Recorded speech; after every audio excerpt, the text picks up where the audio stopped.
Ya hemos visto que una función f mapea elementos del dominio,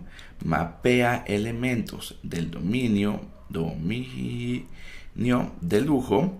Es decir, si te tomas un elemento de su dominio, la función lo mapea a un elemento de su codominio, a un elemento del codominio, de lujo, codominio.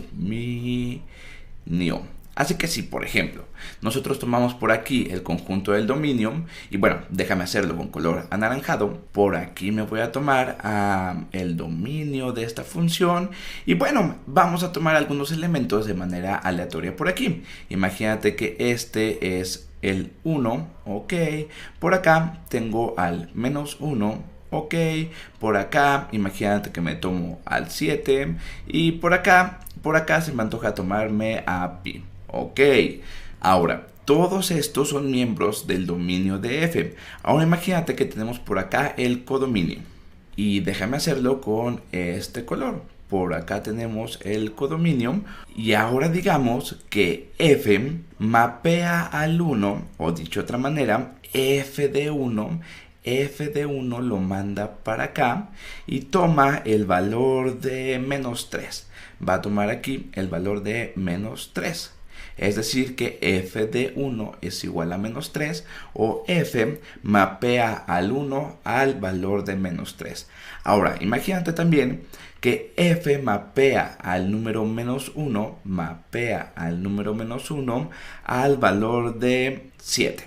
Ok, f de menos 1 es 7, vamos a suponer eso, y también vamos a suponer que f mapea al 7, f de 7 va a ser igual a 10, ok, supongamos que es igual a 10, y por último vamos a decir que f de pi también toma el valor de 10,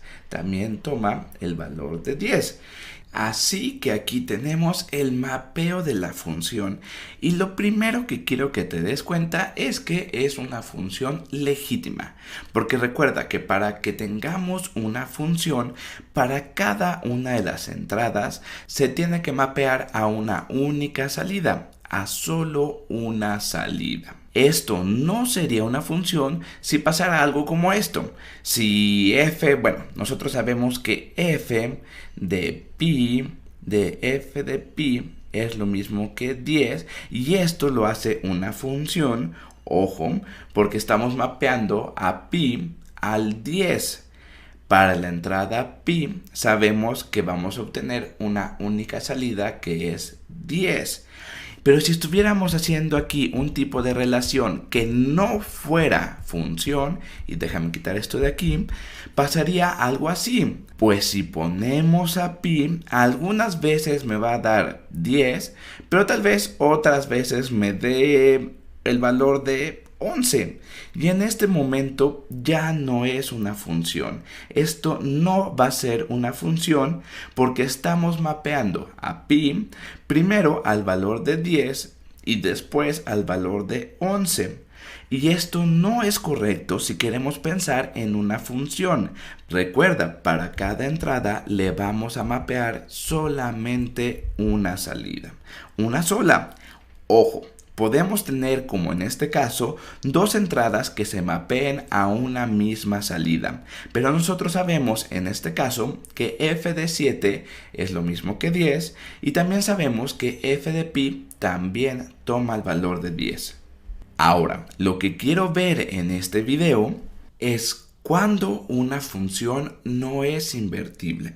Ya hemos visto que la inversa de una función es un mapeo entre un elemento del codominio con su respectivo elemento del dominio. Así que la inversa debe mapear al menos 3 al 1. La inversa de f, ok, f inversa debe mapear al menos 3 al valor de 1.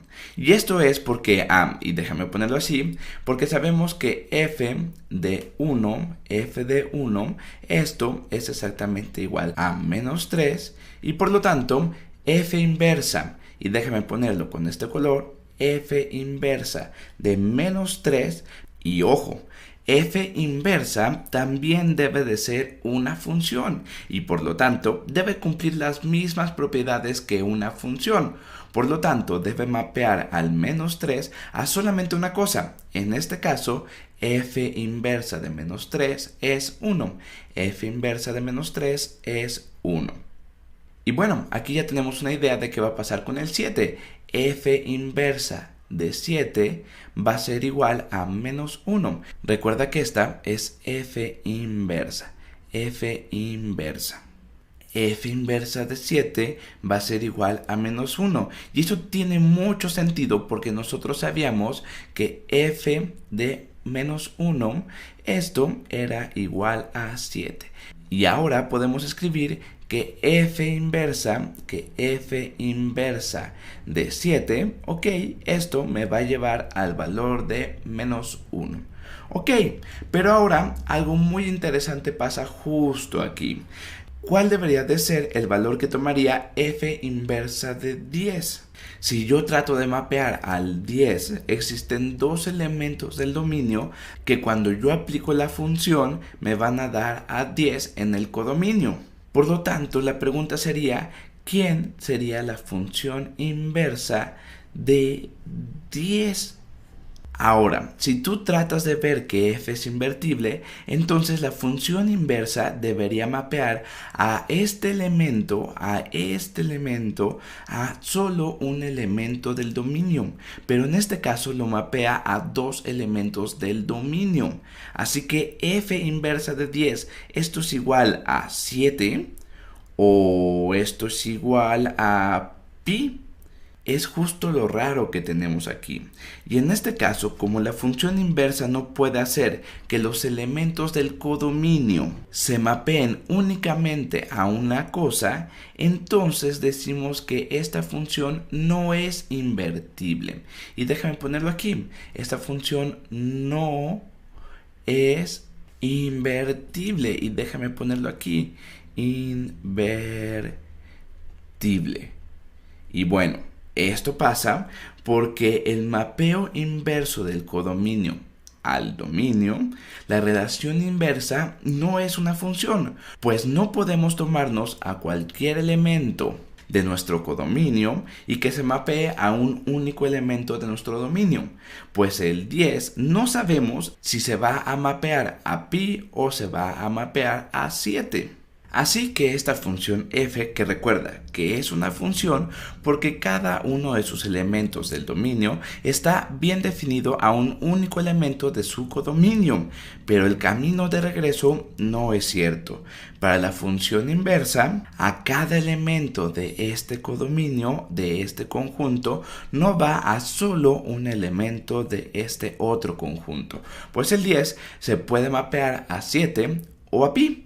Así que otra forma de verlo sería la siguiente. F no es invertible. F no es invertible. No es una f invertible, aunque f sí sea función. Pero el mapeo inverso no es una función y por lo tanto f no es invertible.